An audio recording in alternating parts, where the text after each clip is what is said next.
من بعد كل شيء هذه الموجه ديال الخراب الاقتصادي اللي داروا خوتنا، شنو وقع لك؟ انتقلتي لبلجيكا بطبيعه الحال في 1998. كنت في السفاره في بروكسل، وملي كان عندي هاد المواقف وهاد النظره على داك الشيء اللي داز، كنت هضرت مع السفير ديك الساعه رشاد بوعلان ونبهته من هذه القضيه، وقلت له راه عندي مقترح اللي يمكن له يعني يحد من الخطوره ديال هذا الشيء. قال لي لا، ودار باش نولي ماشي ما نبقاش كونسي ايكونوميك، نمشي القنصليه نشتغل كملحق اجتماعي. يعني يحولوك من السفاره للقنصليه ملحق اجتماعي، وانت انسان انت مهندس اقتصادي ما عندي حتى علاقه مع الشؤون الاجتماعيه. وقالوا لي تمشي لتما، كنت كنشوف تنتعجب، وتما عرفت بان التواطؤ كاين تواطؤ. هذيك دابا هذيك هي بينات لي المساله، لان السيد تنقولوا على هذا الشيء كيفاش خصو يكون وداك الشيء، ما بغاش وقال لك لا خصك تمشي تخدم في القنصليات. ما عرفتش على ان هذاك الشيء كاين شي حاجه كتوجد لك اللي مخبيه وكتوجد لك. اوكي الوغ سي نشيط، واش ما كتشوفش بان بعض السفارات ديالنا فيها بعض الموظفين ما عندهم حتى علاقه بالوظيفه ديالهم، يعني ما عندهم حتى علاقه. شوف انت انسان اقتصادي حطوك في المجال الاجتماعي يعني وهذا كاين في الدبلوماسيه ديالنا في جميع السفارات. هذا الشيء كاين، يعني انت تكون عندك في الميدان كاع ما عندك حتى المام به وما عندك علاقه به، وكيقول لك لا تكلم. يعني تصوروا الاخوان، تصوروا المغاربه ديالنا اللي كيسمعونا ان السفاره كتوظف ناس ما كيكون عندهم حتى علاقه بالميدان اللي توظفوا به. سافي دير ملحق اجتماعي كتلقاه ما عنده حتى علاقه بما هو اجتماعي. كاين ملحق اقتصادي ما يكون عنده علاقه حتى مع شي حاجه اقتصاديه. ايماجين يعني واحد الخوف، يعني خراب صافي. كنقول انا هذاك هو التخريب ديال الاقتصاد. اوكي سي صديق، داوك من السفاره المغربيه القنصليه العامه بأنفيرس وعطاو لك وظيفه ديال ملحق اجتماعي، شنو درتي فيها؟ هذا الشيء في الاخير ديال 99 مشيت للقنصليه وخدمت فيها سنه.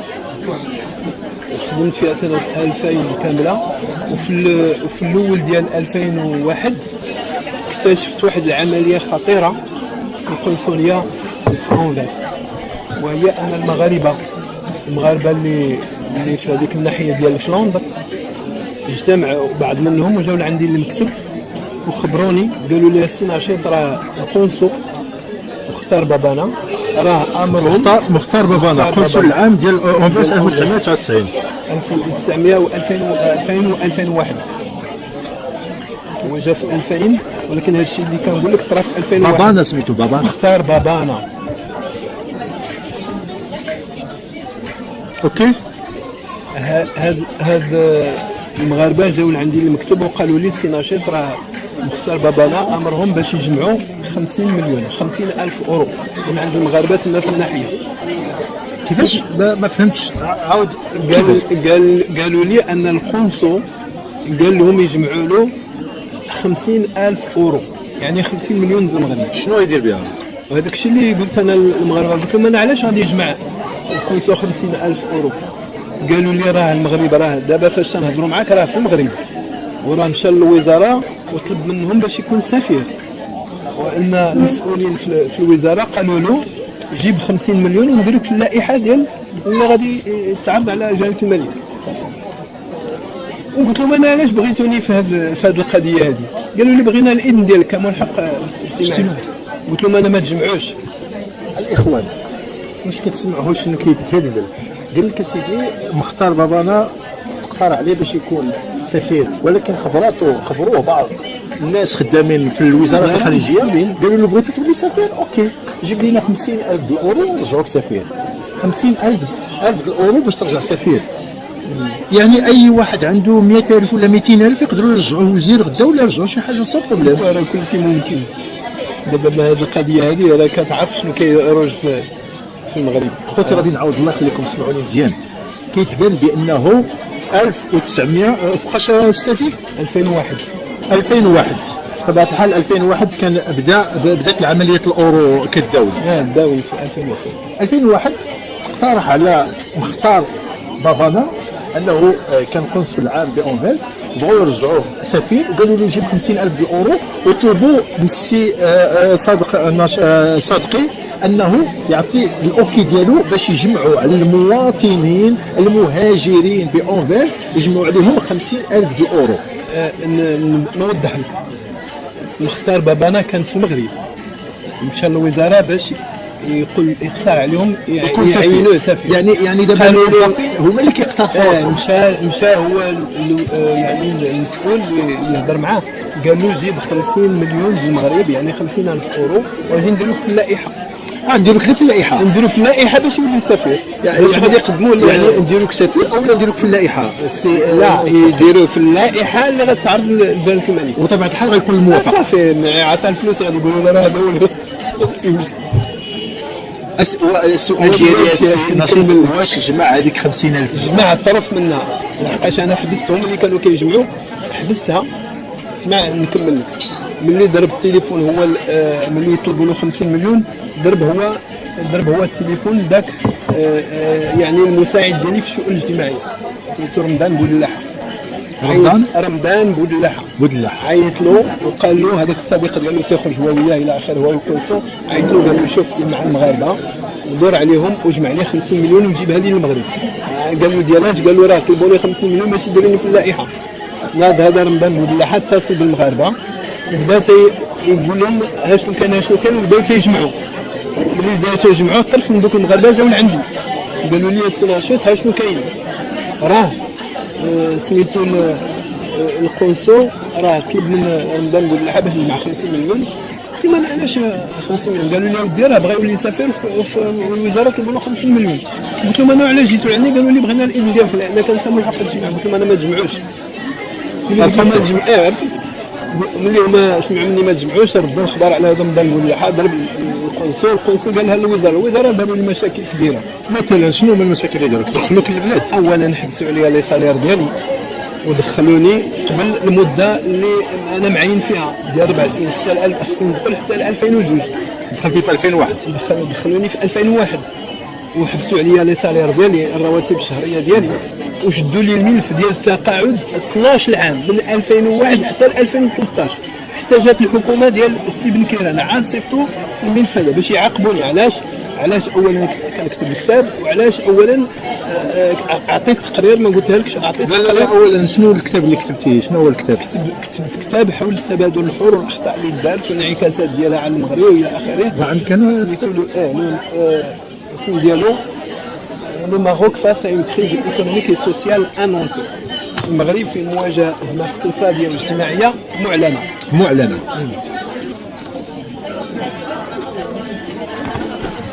هو الكتاب اللي كتب خوتي اللي كتبو السي صديق نشيط.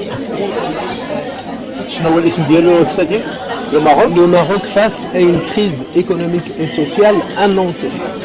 معلنة. سي نشيط بطبيعة الحال هو هذا. شنو مصير هذا الكتاب يا استاذ؟ هذا الكتاب وهي انني شرحت داكشي اللي طرا والانعكاسات ديال داكشي على المغرب والاخطاء اللي دارت وداكشي، وما عجبش الحال المسؤولين وداروا لي هذه المشاكل. واش هذا الكتاب تفرق؟ وقعت انا في واحد الازمه خطيره ديك 12 عام اللي يشدوا لي التقاعد وشدوا لي حتى الملف ديال التقاعد ما صيفطوش التقاعد ما صيفطوش للتقاعد. علاش؟ باش ينتقموا مني، باش نبيع كلشي ديالو ونبقى على الدس كما تيقولوا. تصوروا معايا يا خوتي، تصوروا معايا شنو وقع في البلاد، تصوروا معايا شنو وقع في البلاد. هذا السيد هذا قال لا للمنكر وتجازى من خوتنا وحبابنا المغاربه جزاء خطير بزاف، وهو انه بلوكاو له الصالير ديالو في 2002 من 2001 حتى 2013. تصور ان الصالير ديالو توقف فجأة لانه رفض عملية ابتزاز المغاربه المتواجدين بأنفيرس باش يجمعوا السيد القنصل العام السي مختار بابانا 50,000 اورو ومنحهم من الجمع. بلوكاو له اولا الصالير ديالو لمده 12 سنه، وما يعني ما اكتفاوش من هذا الشيء هذا، بل وبلوكاو له حتى التقاعد ديالو، يعني جوج ديال يعني بغاو يخليوه في ازمه اقتصاديه خانقه. شنو المصير ديال العائله ديالك من هذا الشيء هذا؟ عندك الاولاد؟ عندي اولاد، عندي 5 الاولاد، حتى واحد ما كمل القرايه ديالو. قبل الحادثه هضر لي على ولادك قبل الحادثه وبعد الحادثه. قبل الحادثه كانوا الاولاد ديالي كيقراو في لاميسيون، ملي كنت في الدبلوماسيه وكنت في الخارج او في داخل المغرب كانوا تيقراو في لاميسيون فرونسيز في البعثه الثقافيه الفرنسيه. وكانوا غاديين تيقراو مزيان، ما كان حتى مشكل. وملي هكذا فجأة طرا لي هذا المشكل هذا، وقعت في ازمه ماليه، ما قدوش يكملوا القرايه ديالهم، حتى واحد ما كمل القرايه ديالهم. وكتبت هذا المشكل، كتبته لواحد العدد ديال المسؤولين تنشرح لهم هادشي شنو طرا لي، وتقول واش كاين شي رد. جلالة الملك راني كتبت له 3 المرات، ما عمره ما وصلوا شي حاجه، ما عمره ما وصلت ما عمره ما وصل شي حاجه لجلاله الملك او للملك ديال المغرب، ما عمره ما وصلوا شي حاجه بطبيعه الحال، لان مواضيع بحال هذه امبوسيبل يوصلوا. ولكن ان شاء الله غادي يوصلوا بكم انتم المغاربه. هذا الفيديو هذا ان شاء الله غادي يوصل هذا الخطاب ديال هذا الموظف اللي كيتقي الله يعني وكيعرف الخدمه ديالو. الجزاء ديالو هو هذا 12 سنه ديال البلوكاج ديال الصالير، بل وحتى البلوكاج ديال التقاعد. حتى جات الحكومه ديال بن كيران عاد داروا له الافراج على الصالير ديالو. اوكي، داروا لك الافراج على التقاعد، و12 سنه ديالك هذيك مشات كيفاش؟ لا يعني ما قبضت فيها والو. 12 سنه مشاو لي داروا لك الطرد تاع السفي، داروا الطرد تاع السفي، داروا المحكمه. مشيت للمحكمه، وهذا هو المشكل. دابا هما المحكمه ما كتمشيش بالقانون، تمشي بالتليفون، تعيطوا لهم ما تعطيوش الحق ديالو، صافي. المحكمه شنو دارت في التالي؟ ولكن استاذ راه المحكمه يعني القضاء في المغرب مستقل. لا والو، ما كان لا استقلال والو. انا غنوريك بانه ما كان لا استقلال والو. المحكمه الاستئنافيه في الرباط، الاداريه في الرباط، حكمات بواحد القانون ما خصهاش بقى تحكم به. طبقات واحد القانون باش ما نقبلش الحقوق. هادشي دابا باش تعرف بان راه الاوامر تعطات لهم بالتليفون. حكموا بواحد القانون ما خصهمش يحكموا به، غير قانوني وغير دستوري، وهي ان القانون خرج في 2004. هذا القانون اللي حكموا به. وحكموا على العقده اللي درت انا مع الوزاره، لان كنت متعاقد. حكموا على هذيك العقده اللي درتها انا في 1992، 12 عام انا سنيت العقده مع العقد مع الوزاره 12 عام قبل ما يخرج القانون، وهما طبقوا القانون على داكشي اللي سنيت انا في 92. فهمتوا هذه القضيه هذه؟ يعني السيد طبقوا عليه واحد القانون داروه في 2004، يعني 2004 داروا القانون، والسيد كان عنده المشكل 1900، يعني هو سنى العقده ديالو مع وزاره الخارجيه في 1992، سافيدير عنده قطره ديالو في 1992، وغادي يطبقوا عليه واحد القانون في 2004 اللي كان اصلا هو في هذيك الفتره موقوف. يعني داروا له الطرد تاع السفلي. يعني القانون اللي صدر في 2004 ما خصوش يطبق على العقبه ديال 1992، يطبق على الناس اللي غادي يسنوا الكونترا في 2004 2005 من اللي غادي يجي من بعد. الطرد تاع السفلي ديالك شنو هما الاسباب اللي داروا لك في الملف ديالك؟ الملف ديالو قالوا لي انا ما التحقتش بالوزاره، وانا عندي التحقت بالوزاره. النهار فاش قالوا لي التحق بالوزاره، التحقت بها نهار 2/8/2001. التحقت بالوزاره. ملي التحقت بالوزاره وحطيت الملف ديالي الطبي ديال المراه ديالي، كان خصهم يجاوبوني يقولوا لي ولا لا. ما بغاوش يجاوبوني، وقالوا لي وداروا الفسخ قبل هذا التاريخ، وامروا المحكمه باش تطبق القانون ديال 2004 على العقد اللي عندي في 1992 اللي هو ماشي قانوني وماشي دستوري. حتى الدستور تيقول لك راه القانون ما كيطبقش، يبقى ترجعي. باش تعرف التدخلات يعني المحاكم ديالنا ما تيحكموش بالقانون، كيحكموا بالقانون. واخا الوزير هذا طيب الفاسي او رشاد بوهلال اللي كان سفير يقول المحكمه. شنو العلاقه ديال طيب الفاسي الفهري؟ شنو العلاقه ديالو؟ هو اللي كان باغي 50 مليون، هو ورشاد بوهلال هما المسؤولين. علاش في هذيك الوقيته كان هو وزير الخارجيه؟ كاتب الدوله. وكان رشاد بوهلال هو الكاتب العام. يعني خاصك تخلص 50 المليون باش تولي سفير تابع الدوله المغربيه. وقنصل شحال ثمنه؟ القنصل كان جوايه 30 مليون. القنصل ثمنه 30 مليون والسفير ثمنه 50 مليون. والموظفين بالنسبه للموظفين الموظفين عاود هذاك الشيء راه عاود تحت الدف. حتى الموظفين كيخلصوا، راه مساكين حتى هما كيخلصوا باش يجيو الهيئه الدبلوماسيه، حتى هما خصهم يخلصوا واحد النصيب بطبيعه الحال. العنيع لان الدبلوماسيه المغربيه ما عندهاش واحد القانون ثابت، داكشي عشوائي. بغيتي يخليوك 10 سنين في واحد البوست يخليوك، بغيتي تبقى وخصك تفاوض معهم، بغيتي تولي سفير خصك تفاوض، وتولي قنصل خصك تفاوض. يعني ما كاينش واحد المنهج يعني ثابت بحال اللي دايرين الدول. الدول كنعرفهم دايرين منهج ثابت، ملي كتدخل الخارجيه عندك واحد الكالندريه، واحد الجدول زمني اللي فوقاش غتخرج، فوقاش غتدخل لهذا المنصب، فوقاش غتولي هذه المرتبه، فوقاش هذا الشيء ما كاينش في الخارجيه، تيبقى عشوائي داكشي بين متوجه كاتب العام متوج. كاين واحد سميتو، كاين واحد شويه ديال يعني المنهجيه، كيقول لك تقعد 3 سنين في هذا وتتخرج عاود تقعد 4 سنين على برا، ولكن داك الشيء ماشي منظم، ما كيتطبقش. يعني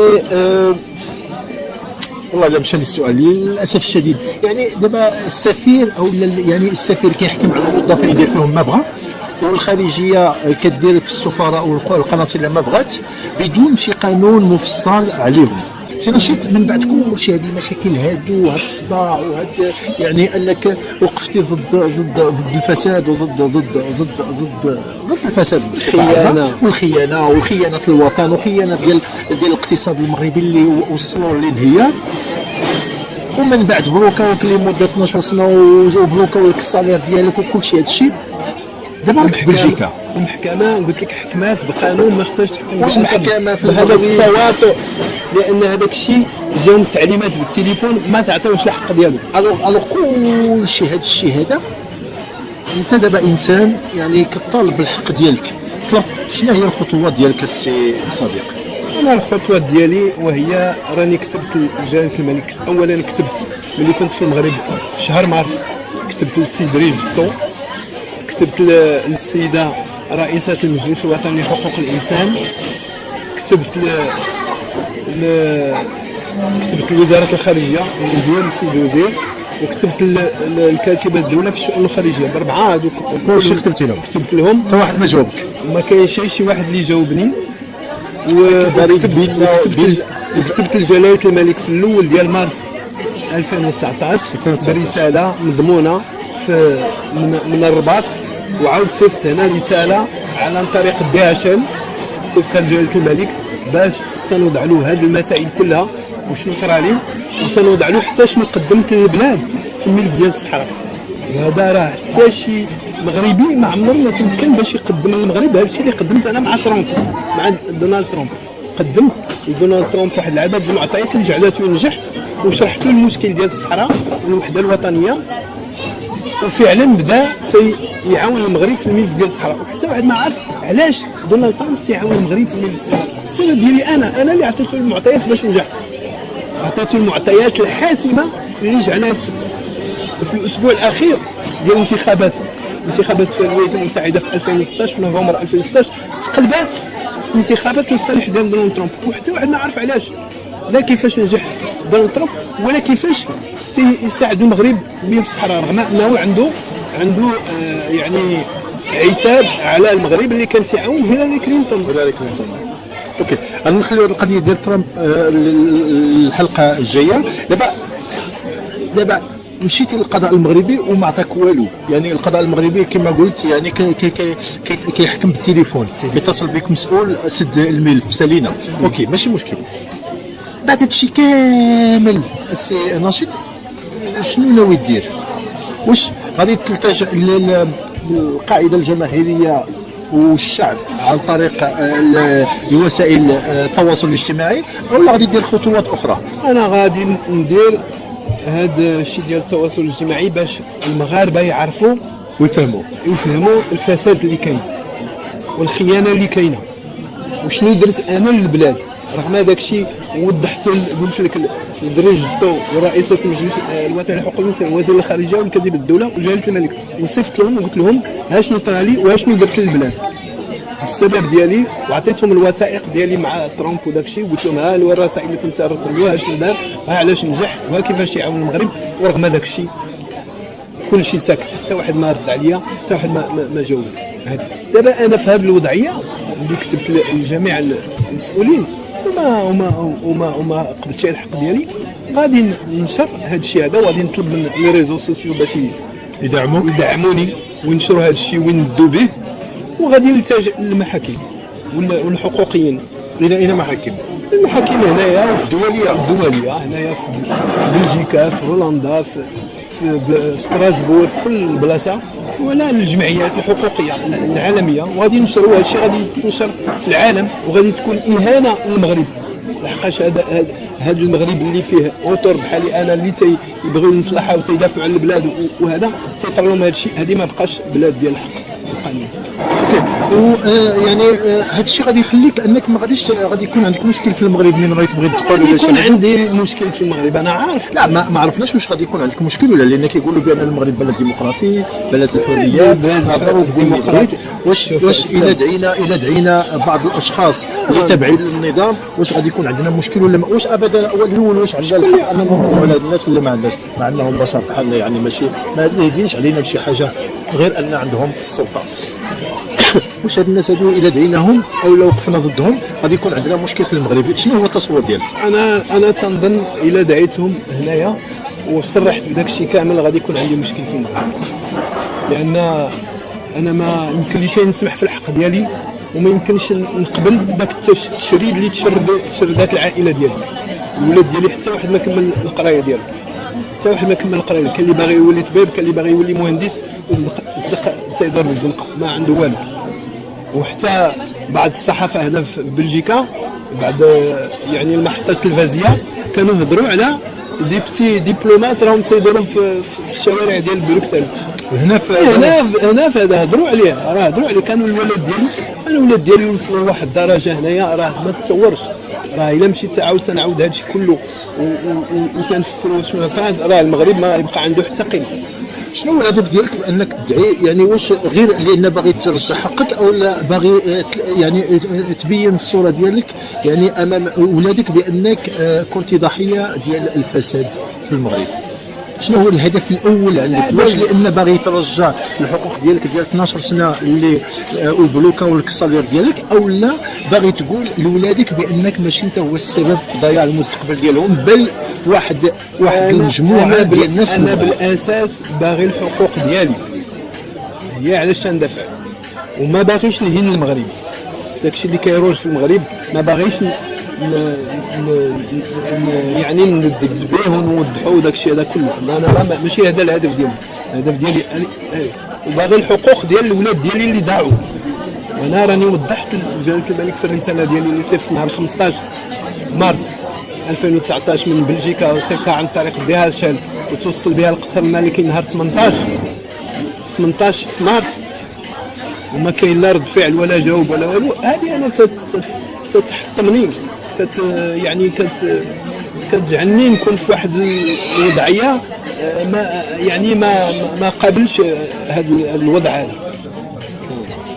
لانه ما كاين لا اللي يجاوبك ولا اللي يرد الفعل ولا اللي يحاشيه لك ولا والو. وهذا الشيء راه مساله خطيره يعني المواطن ضرور وتطرى له هذه المشاكل هذه كلها ويلجا الى السلطه العليا وما كاينش اللي يفتش فيك ولا اللي يهضر معاك ولا اللي يقول لك راه حنا كنديروا ولا لا. هذا راه اهانه. كيفاش غنقبل انا باش نولي المغرب ونحس براسي بانني مواطن وعندي الحقوق وعندي هذا؟ انا ما عندي لا حقوق لا والو.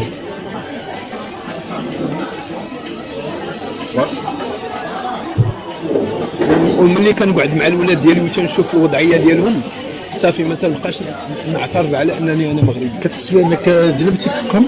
انا ما ذنبتش انا عشان درت انا ما درتوش انا راسي. هما المسؤوليه على هاد المسؤولين اللي داروا داكشي. شنو ما كتندمش بان ولدتي ولادك مغاربه؟ ايوا اش غنقول لك، كنت نعتز براسي مغربي وداك الشيء هذا، ولكن دابا الدرجه ديال الاعتزاز ديالي هبطات. فاش كنعتز يعني بانني مغربي، وانني راجل عندي بلاد اللي كتحميني وبلاد اللي تعطيني الحق ديالي وداك الشيء هذا، راه ما بقاتش هذا الشيء هذا مع الاسف. فوالا خوتي المغاربه كما لاحظتوا كما شفتوا سي ناشط صدقي اللي كان دبلوماسي في الهيئه الدبلوماسيه، بين لنا بعض الامور اللي كنا ما كنعرفوهاش على الخارجيه المغربيه.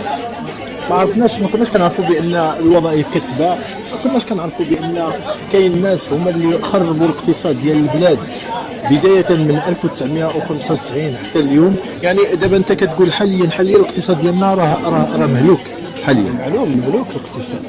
يعني مشيتي درتي في عند التجار درتي عند المعامل ودرتي هذا وسقسيتهم، بطبيعه الحال اسبانيا كتخدم لصالحها، او هذوك الموظفين اللي كاينين في اسبانيا اللي كيخدموا الشعب ديالهم، كاينه ولا ما كايناش؟ يعني هذوك الناس اللي كيتفاوضوا وكيبدلوا كيدافعوا وكيضربوا في الطبله وكيقلبوها وكيهرسوها، راه ماشي لصالح الدوله ديالهم لصالح الشعب ديالهم. اما حنا خوتنا الله يكثر خيرهم ما مسوقينش عادي. يعني شنو انا في ندير اتفاقيه نسنيها والله يعاوننا، انا ماشي سوق لنا الاقتصاد ديال المغرب باش يطلع ولا يهبط ولا يتكرفس ولا الناس تشرد ولا الناس تموت ولا المعامل تسد ولا الموظفين يمشيو في حالهم ولا هذاك الشيء ماشي صحيح. انا اللي كيهمني في الموضوع هو انه هذيك البركه ديالي كتدخل لي وكتسني والسلام عليكم، ومن بعد الجيل القادم يجي يتحمل المسؤوليه ديالو. كما رحنا اليوم كما قال لك السي صديق بان قطاع النسيج نهار في 2012 2005 من 2005 قلت لنا 1995 حتى 2005 وقع الانهيار ديال النسيج بزاف ديال المعامل. الكلمه الاخيره ديالك السي صادق؟ الكلمه الاخيره هي انني كنتمنى باش المسؤولين المغاربه يوليو تيراعيو اولا وقبل كل شيء المصلحه الوطنيه، ثانيا المصلحه ديال الاشخاص والافراد، باش المتضررين ولا اللي تيشكيو لهم ولا هذا يواجبوهم، ماشي يسكتوا عليهم، ماشي يقطعوا الملفات ديالهم. كنشوف انا المسؤول اللي عطيه جلاله الملك عطيه واحد المنصب باش يقوم بواحد الحاجه ما تينفعش، ولكن انا تنتمنى باش جلاله الملك يولي يبدل السياسه ديالو، لان هذا الشيء هكذا راه ما غاديش يصلح المغرب. وانا عندي واحد البرنامج ما قلتها لكش استاذ، عندي واحد البرنامج فعال اكتشفته ملي كنت رئيس الجمعيه ديال الدبلوماسيين الاجانب في الخارج. اكتشفته استراتيجيه تتمكن المغرب باش يتاهل في جميع القطاعات الصناعيه، الفلاحيه، الصيد البحري، الطاقه الى اخره، يولي كيصنع وكيتقدم بنفس الوتيره اللي كتقدم بها اوروبا واليابان وكوريا وداكشي البلدان اللي كتقدم. يعني انت كتهضر هاد الاستراتيجيه طلعت عليها ملي كنت رئيس الجمعيه ديال الدبلوماسيين. يعني ما عارفينهاش المغاربه وما عارفاهاش المغرب، واخا يدير المغرب 100 عام اخرى ما عمره ما غادي يكتشفها، ما عمره ما غادي يعرفها، وما كتعطاش هذه الاستراتيجيه من طرف الدول. كتبت بلا ما نوضحها كامل، قلت بانه راه عندي هذه الاستراتيجيه وراني باغي نقدمها للملك، وعندي استراتيجيه حول ملف الصحراء باش يتحل في اقل من سنه باش ما يبقاش فيه هذا الخواد، وهذا كيدخل من هنا وهذا كيدير هنا وما كيخوضوا، وكاين اللي ما باغيش يتحل هذاك الملف ديال الصحراء، ما باغيش يتحل، ما باغيش لان كيستافد منه، ما باغيش يتحل. وانا عندي استراتيجيه باش يتحل المشكل في اقل من سنه واحده. كنتمنى بان هذا الميساج ملي يخرج يوصل مباشره لجلاله الملك، الملك غادي يعيط لي وغادي نعطيه هذا الشيء كله وغادي ندخل.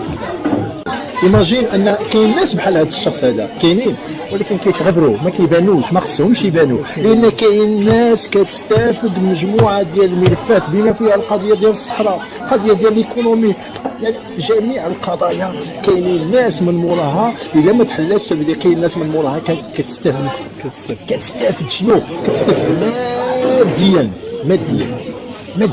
ضد المصلحه الوطنيه، ضد المصلحه ديال الوطن. ما مسوقش هو الوطن، ما يسوقش الوطن، وكتشوفوا في عيد العرش ولا في عيد المسيره كيوقفوا لك هكذا مع سيدي والدرابو ديال المغرب والنشيد الوطني وكيقول لك الله المغرب حبيبنا، المغرب الدوله تبع كلشي. هذا الشيء افلام شي افلام كيديروا هاد الناس هادو. خصكم تعرفوا هاد القضيه بان هاد الناس هادو كيمثلوا علينا، ما كاين لا حب الوطن ولا مولاي ابراهيم. تيفوا هادشي كلشي افلام. سي بوغ سا انا بن دوري كنساند السي نشيط، وكنطلب من الله ان المغاربه يساندوا هذا الشخص هذا باش يرجع الحقوق ديالو. هذا السيد هذا ذنبه انه قال الحقيقه، هذا السيد هذا ذنبه انه وقف ضد الفساد، هذا السيد هذا ذنبه انه كان باغي الاقتصاد ديال المغرب يبان، هذا السيد هذا كان باغي ان الابتزاز ديال المغاربه اللي كاينين في الخارج يوقف. كيف يعقل ان قنصل عام هذا غير اللي بان لنا يقول لهم بو فوالا خوتي انا خصني 50 مليون مغربيه او لا 50,000 الاورو، لا خليك جمعوها لي من المواطنين اللي عندي في تابعين للقنصليه ديالي، جمعوها لي الله يخليكم، ويمشيو لعند مسجد المواطنين اللي تابعين للقسم الاجتماعي.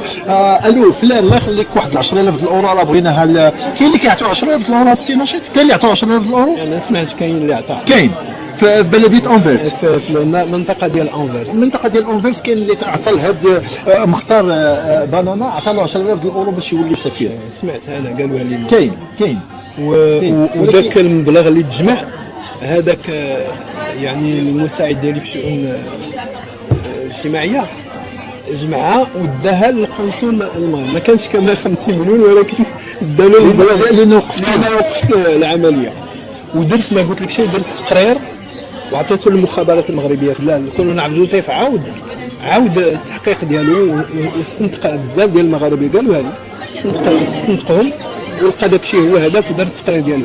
وانا ملي درت الدعوه شرت لهذا الشيء في الدعوه في المحكمه الاداريه في الرباط، شرت لهذه المسائل ديالو وعطيت السميه ديال طيب الفاسي ورشاد بوهلال المختار بابانا والكولونيل عبد اللطيف اللي عطيته تقرير، والتقرير مشى لها جيت راه عندها تقرير، ولكن انا هو اللي الضحيه. هو الضحيه. الخويا يخرجوا من باب واسع لان ما كاينش المعقول. كان كاين المعقول راه شي حاجه اخرى. الى هنا خوتي كنوقفوا الحلقه، نتمنى ان شاء الله اننا نرجعوا عند السي صديقي نشيط صديقي. اسمك شويه صعيب يا استاذ. نشيط صديقي هو الاسم العائلي. صديقي هو البخينو، هو اسم الشخصي. هو الشخصي صديقي. ونشيط هو الاسم العائلي. الوغ نشيط هو الاسم العائلي والصديقي هو اسم، لان هذا الصديقي ما كيداش بزاف. يقولوا الصادقي، دابا حنايا في الصحراء تيقولوا الصادقي. انت الاصل ديالك صحراوي؟ صحراوي تافيلات فوالا صديقي. دابا عرفت الاسم ديالك مزيان. دابا سي نشيط هذا الاسم العائلي، صديقي هو اسم الشخصي اللي كنقولوا له حنا في الصحراء الصديقي. نتمنوا ان شاء الله الحل المشكل ديالك غادي يتحل يعني في اسرع وقت ممكن. والان يعني كنقول لكم يعني لقاؤنا مره اخرى ان شاء الله، ونتمنوا ان شاء الله المشكل ديالو يتحل في اقرب وقت ممكن، والا ما تحلش راه مضطر باش غادي يمشي للمحاكم الدوليه ويمشي للجمعيات الحقوقيه هنا في اوروبا. ونتمنى من الله ان المشكل ديالو يتحل قبل ما يوصل ويتصاعد الموضوع ويولي مشكل كبير. خوتي تبارك الله عليكم، السلام عليكم.